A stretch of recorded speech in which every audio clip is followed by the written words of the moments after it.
Kan katanya doa itu bisa mengubah takdir, benar? Benar nggak tuh? Allah yang mengubah takdir dengan doa. Jadi bukan doa mengubah takdir, tapi Allah mengubah takdir dengan doa. Dan takdir itu bisa dirubah-rubah. Suka-suka Allah dong. Orang Allah yang nulis takdir, yamhullahu ma yasha'u wa yuthbit, kata Allah. Allah bisa menghapus apa yang Dia tulis dan bisa menetapkan. Jadi nggak usah pesimis, nggak usah putus asa dulu. Wah, kayaknya memang takdirnya nggak bisa. Orang yang jahat kayak saya, yang pernah punya masa lalu yang kelam, menikah dengan akhwat yang hafizoh dari pesantren apa gitu. Kan kayaknya takdirnya nggak. Wal hafizin, wal hafizat, gimana sih? Wal hafizin, gimana sih ayatnya? Saya jadi lupa. Orang yang soleh, orang yang menjaga diri dengan orang yang menjaga diri, orang yang soleh dengan orang yang soleh. At-thayyibin lit-thayyibat, maaf. At-thayyibin lit-thayyibat. Orang yang baik ketemu orang yang baik. Tapi kan saya mah orangnya udah keburu nggak baik duluan. Sekarang lagi belajar jadi orang baik tapi belum baik-baik amat. Sedangkan dia mah udah terpelihara dari dulu. Kayaknya kita mah nggak sekufu, nggak selevel, beda dunia. Yang satu dunia putih, satu dunia hitam. Ini gimana nih nggak ketemu nih? Takdirnya mungkin kita emang nggak layak untuk dia. Tetapi dengan doa Allah Subhanahu Wa Taala berkuasa untuk mengganti takdir. Makanya malam ini kita akan belajar tentang bagaimana menggunakan jalur langit untuk bisa mendapatkan hajat kita. Baik menikah, dapat kerjaan, punya anak, dan keajaiban-keajaiban lain yang bisa kita dapatkan kalau kita tahu cara menggunakan jalur langit. Sebelum kita masuk materi itu, yuk kita tilawah bareng-bareng ayat yang standar lah tentang doa. Udah pada tahu kan? Silahkan dibuka. Ayat apa? Surat Al-Baqarah ayat 186. Itu standar banget kalau bab doa. Surat Al-Baqarah ayat 186.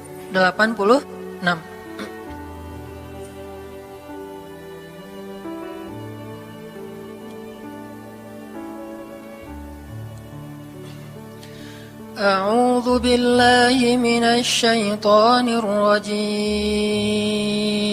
Enggak?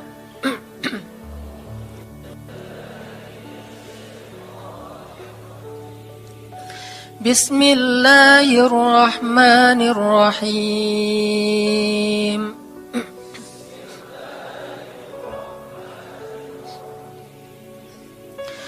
Wa idza sa'alaka 'ibadi 'anni fa inni qarib.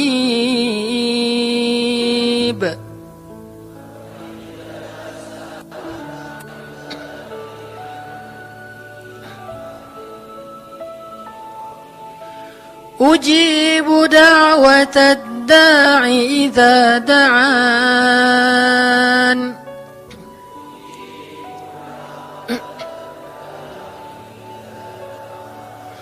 فَلْيَسْتَجِيبُوا لِي وَلْيُؤْمِنُوا بِي لَعَلَّهُمْ يَرْشُدُونَ.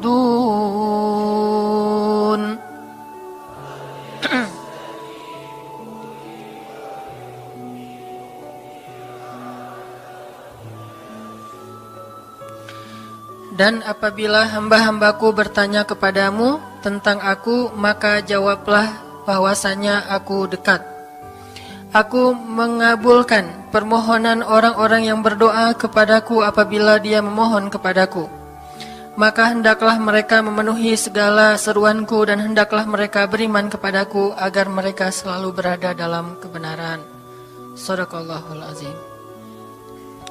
Teman-teman yang dirahmati Allah Subhanahu wa taala, ayat ini adalah ayat kalau kita kasih judul ayat ini tuh janji Allah kepada orang yang berdoa. Janji Allah kepada orang yang berdoa. Makanya doa itu benar-benar senjata orang mukmin, melebihi senjata apapun yang dimiliki oleh seseorang. Paling dahsyat itu kalau punya doa. Jadi kalau orang yakin kepada Allah, maka dan keyakinan dia kepada Allah lebih besar daripada keyakinan dia kepada apapun, maka selama dia masih bisa berdoa kepada Allah, dia tenang. Ada masalah dikit, oh ilahi. Ada masalah dikit, ilahi. Ada masalah dikit, Rabbi. Terus saja. Ada masalah sepele apapun, minta ke Allah. Ada masalah apapun, minta ke Allah. Dan kata Nabi, janganlah kalian menjadi lemah dalam berdoa. Karena sesungguhnya tidak akan binasa seseorang selama dia masih berdoa kepada Allah. Itu hadis Nabi dari Aisyah. Janganlah kalian menjadi lemah dalam berdoa. Artinya jadi pundung, jadi putus asa dalam berdoa. Karena tidak akan binasa seseorang selama dia masih berdoa kepada Allah Subhanahu wa Ta'ala. Jadi kalau kita masih terus mengharap dan meminta kepada Allah, kita nggak akan binasa, kita nggak akan kalah, kita nggak akan rugi. Dan kata para ulama, segala sesuatu di dunia ini akan pergi dan tidak kembali. Ini clue penting nih, bisa dicatat. Segala sesuatu di dunia ini akan pergi dan tidak akan kembali kecuali doa. Dia pergi dan dia pasti akan kembali. Segala sesuatu kalau udah pergi di dunia ini nggak akan kembali lagi. Kalau pergi di sini maksudnya pergi kepada Allah. Tapi kalau doa pergi ke Allah, dia pasti akan balik lagi kepada yang meminta. Satu-satunya yang pergi ke Allah dan kembali di dunia ini hanyalah doa. Makanya ayat ini kalau kita kasih judul adalah janji Allah kepada hambanya yang berdoa. Allah berjanji, apa kata Allah? Inni qaribun. Aku itu dekat. Maksudnya gak mungkin aku gak dengar doa kalian. Begitu kita berdoa, kita pikir, Allah dengar gak ya? Jangan-jangan kok doa saya belum diijabah, kayaknya Allah gak dengar yang kemarin, saya harus keraskan lagi suara saya. Enggak, inni qarib. Arti inni qarib, aku itu dengar banget apa yang kamu ucapkan. Gak usah diucapkan, di dalam hati aja Allah udah dengar. Siapa yang pernah berdoa di dalam hati terus langsung Allah ijabah? Rasulullah. Coba teman-teman buka awal juz kedua. Ayat surat Al-Baqarah ayat 144. Itu gara-gara Nabi ada harapan di dalam hati tapi gak berani ngomong gitu ke Allah. Cuma dipendam di dalam hati doang. Tapi langsung diijabah oleh Allah. Ayat surat Al-Baqarah ayat 144.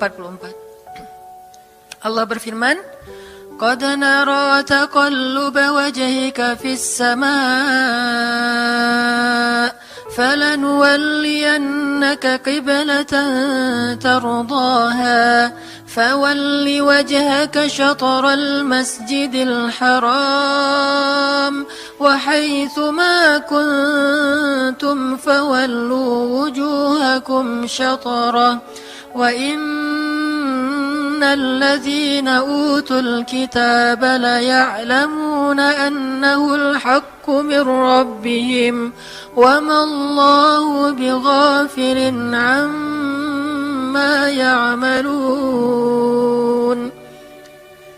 Jadi ceritanya orang Yahudi suka menghina kaum muslimin gara-gara orang Islam kalau sholat waktu itu masih menghadap ke Al-Aqsa, Palestina.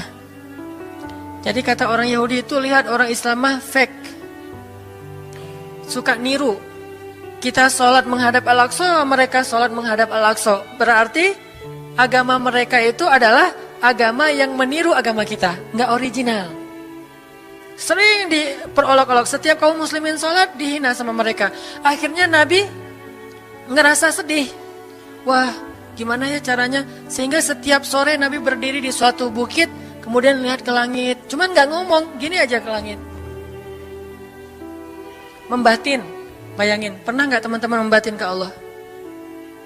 Ini yang harus kita coba lakukan. Belajar membatin kepada Allah. Itu romantis banget. Jadi duduk sendiri. Allah, ngomong gitu dalam hati. Dan yakinlah ini qarib, Allah tuh dengerin. Jangan pikir saya kayak ngomong sendiri, kayak orang kurang waras. Enggak, Allah itu mendengar. Jadi kita batin aja sama Allah, ngomong dalam hati. Ya Allah, saya tuh lagi gini, ada masalah. Ngomong dalam hati kita. Please Allah, please gitu ya. Nah, itu kalau kita membatin, inni qaribun wa asirru qaulakum aw ijharu bih innahu alimun bidzatis sudur. Jadi Nabi nggak enak mau ngomong, ya Allah tolong dong pindahin kiblat dari Masjidil Aqsa ke Masjidil Haram. Soalnya daripada dikata-katain melulu sama orang Yahudi, mau ngomong kayak gitu tuh nggak enak sama Allah. Malu Rasul ke Allah. Masa kiblat aja minta dipindahin. Akhirnya Nabi cuma ngelihat ke langit aja tiap hari. Udah selesai, pulang. Besok lihat lagi ke langit. Turunlah ayat ini. Sesungguhnya kami telah melihat bagaimana kamu selalu menengadahkan wajahmu ke langit. Maka kami palingkan kiblat ke arah yang kamu sukai. Coba lihat. Turun wahyu untuk merespon doa Nabi yang bahkan belum diverbalkan. Belum diucapkan dengan kata-kata, tapi Allah udah ngerespon. Ini kan keajaiban doa nih. Cuman kita seringnya ngerasa udah minta berkali-kali kok nggak dikasih-kasih. Kita belajar sekarang. Rasul nggak usah minta pakai verbal, cuman membatin doang dalam hati, Allah udah ngasih. Pernah nggak teman-teman ngerasa kayak gitu? Ada kepengen sesuatu, tiba-tiba terwujud.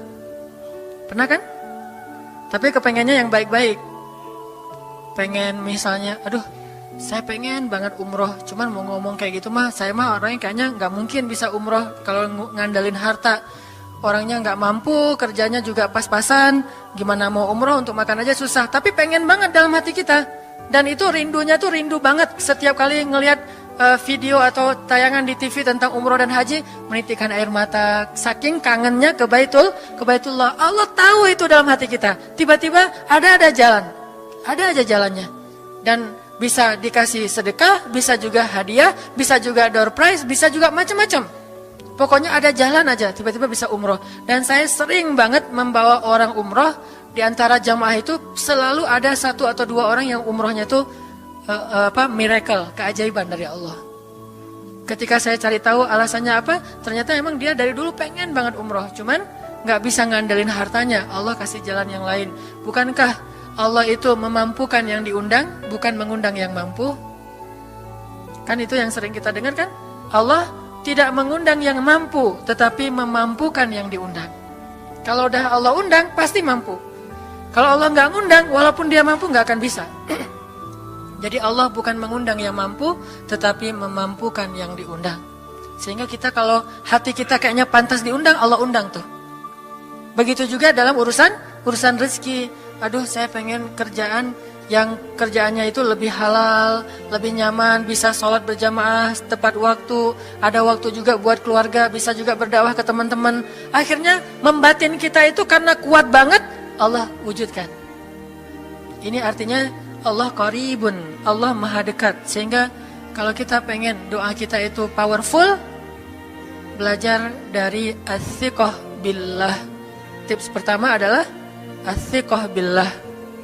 Percaya deh sama Allah. Percaya sama Allah.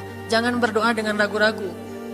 Kayak kita datang kepada seseorang untuk minjem duit, tapi kita ragu. Dia nih kayaknya orangnya susah kalau dipinjemin. Kalau minta dipinjemin gitu. Ini saya lagi ada masalah dikit nih. Boleh minta bantu nggak? Apa? Gimana ya ngomongnya? Susah ngomongnya tuh ragu-ragu gitu kan ya. Akhirnya kita ngomongnya tuh nggak enak, nggak nyaman, membuat dia juga ngasih ke kita juga ragu-ragu. Akhirnya nggak nyaman tuh hubungan kita sama dia. Tapi kalau kita yakin banget sama dia orangnya baik, kalaupun dia nggak ngasih dengan cara yang kita minta, kita yakin bahwa dia tuh pasti akan nolong kita. Sehingga kita akan curhat masalah kita itu dengan tulus.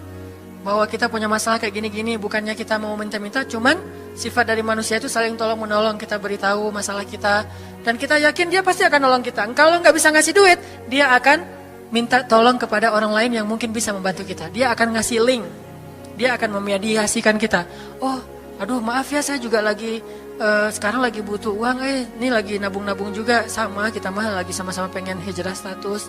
Cuman nih saya kenal ada temen nih yang dia alhamdulillah orangnya tuh suka banget bantu orang lain. Mungkin saya bisa merekomendasikan, saya bisa bantu kamu, ayo kita jalan bareng ngomong sama temennya. Pokoknya kita yakin dia bisa nolong. Nah kalau kita yakin, percaya sama Allah, Allah itu gak butuh perantara. Allah bisa nolong kita dengan cara apapun. Walaupun takdirnya udah ditulis, kamu tuh gak akan punya istri sampai meninggal dunia. Ya Allah masa gitu sih, gak akan punya istri. Ya Allah, tapi gimana masa saya mau hidup sendiri terus, kamu gak akan punya istri, kata malaikat teh. Ini orang doanya katakan malaikat dengerin doa kita ya. Kalau di hati malaikat nggak tahu, tapi kalau di lisan kita doa, ya Allah beri saya seorang suami yang benar-benar bisa mendidik agama saya. Kata malaikat, Neng ganti doa yang lain aja tuh Neng. Itu mah takdirnya udah ditulis, Neng nggak akan punya suami. Kata malaikat. Kita mah walaupun malaikat ngomong gitu, biarin aja.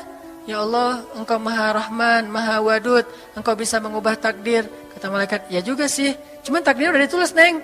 Ya Allah, terus aja tiba-tiba tok, Assalamualaikum, Waalaikumsalam. Ayahnya nemuin, ternyata pas kita nguping dari kamar, wah itulah calon pangeran kita yang datang untuk melamar kita, calon raja, calon imam. Malaikat heran-heran, wah subhanallah nih, si Enang ini gak putus asa dalam meminta. Kita juga gitu, doa aja terus. Walaupun takdirnya sudah ditulis, karena Allah bisa mengubah takdir lewat doa dan harapan.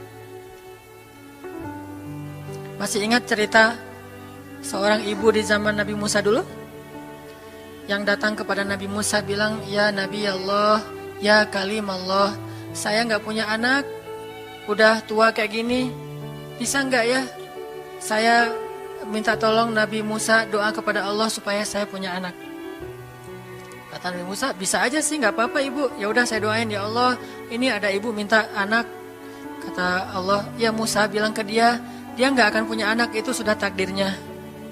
Kata Nabi Musa, ibu maaf, udah ada jawaban nih dari Allah. Gimana ya Nabi Musa?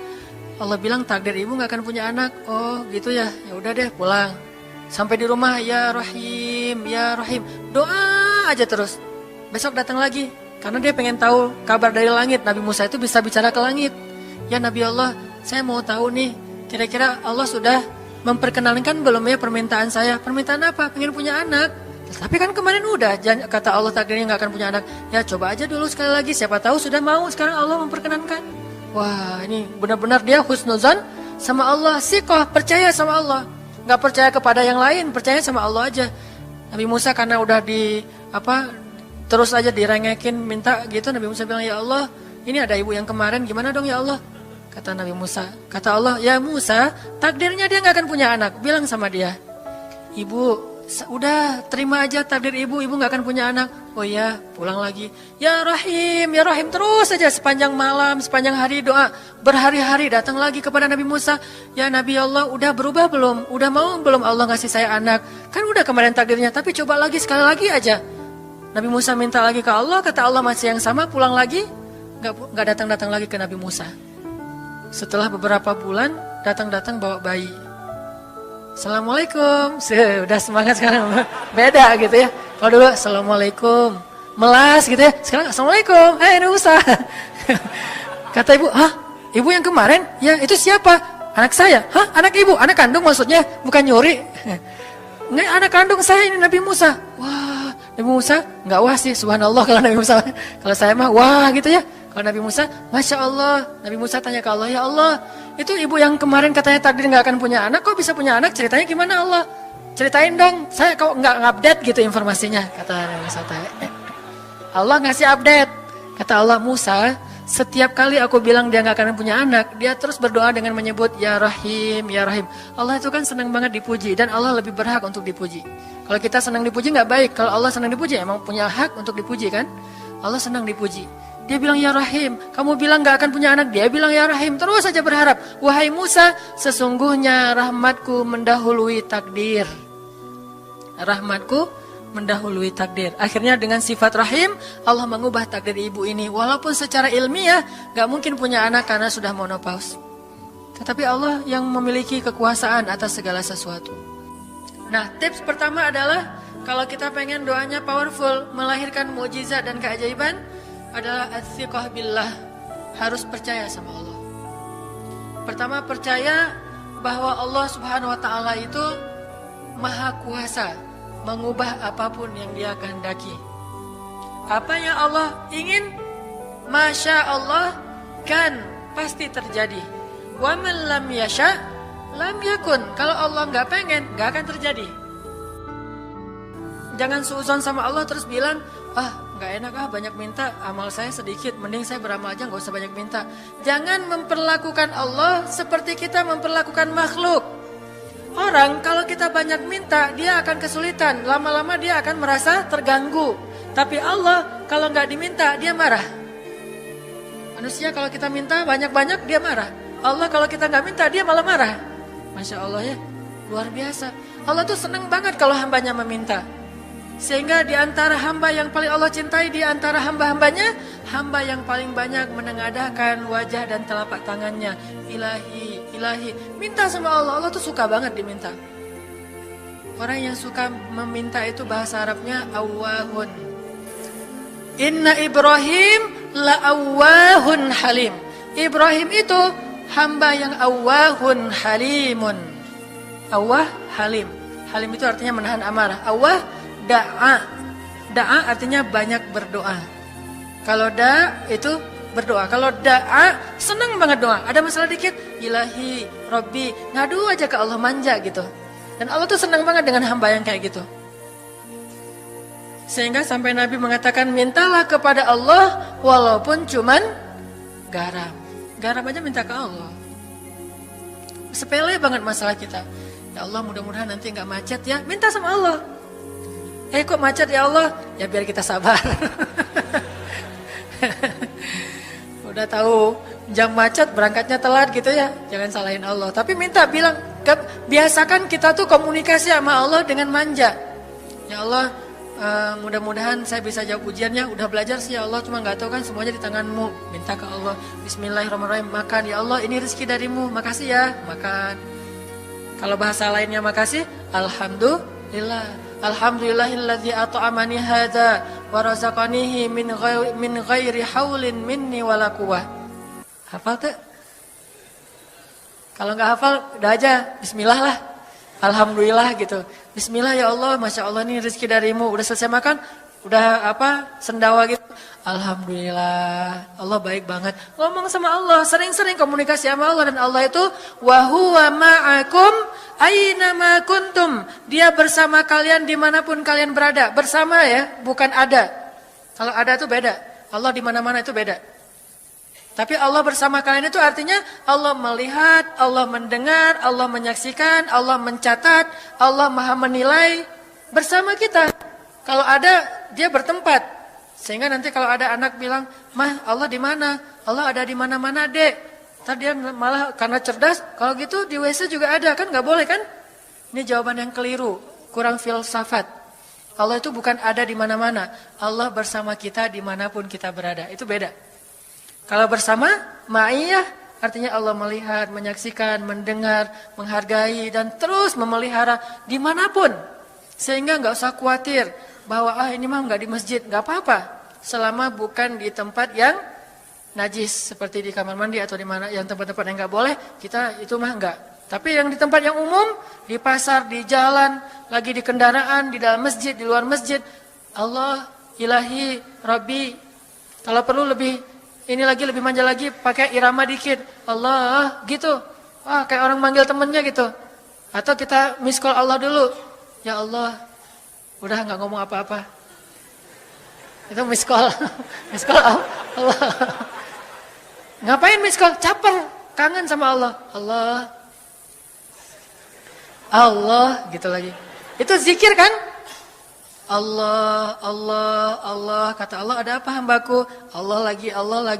Terus saja Allah di miss call berkali-kali. Pas Allah buka, wah 100 miss call. Allah 100 kali zikir. Udah 100 kali miss call, Allah yang telepon balik. Ada apa hambaku? Wah, ditelepon sama Allah. Lewat kejadian-kejadian hidup. Tiba-tiba ada kejutan dari Allah. Langsung bilang sama Allah, thanks Allah. Kan romantis tuh sama Allah. Jangan cuma sama cewek doang bilang thanks. Segala macam bahasa-bahasa yang keren. Sama Allah juga harus keren. Tapi setelah thanks, alhamdulillah. Karena itu yang paling baik. Intinya harus percaya sama Allah. Allah tuh senang banget didoain. Kita berdoa kepadanya gitu. Allah tuh senang. Terus makna percaya sama Allah juga, kita percaya bahwa Allah itu nggak akan ngecewain orang yang berdoa. Ujibu da'watad da'i idza da'an. Aku pasti mengijabah doa hamba-hamba yang berdoa kepadaku. Enggak usah khawatir, pasti diijabah. Tapi kok masih belum aja Ustaz? Nah, kita harus belajar apa itu makna diijabah. Jangan-jangan Allah udah mengijabah, kita nggak ngerti. Kayak ada analogi tentang orang yang tenggelam, terus dia meninggal sambil menuduh Allah. Allah kok nggak nolong saya? Bukankah aku sudah mengirim pelampung? Jadi pelampung itu cara Allah menolong kita. Kita berharap ditolongnya tiba-tiba selamat aja di pantai. Nggak kayak gitu. Allah punya cara sehingga kita harus belajar memahami maksud Allah. Allah maksudnya apa? Di antara cara Allah mengijabah, kata para ulama, satu, Allah mengijabah persis seperti yang kita minta. Dua, Allah mengijabah yang lebih baik dari yang kita minta. Yang ketiga, Allah kalau nggak ngasih persis, ngasih yang lebih baik, dikasih di akhirat.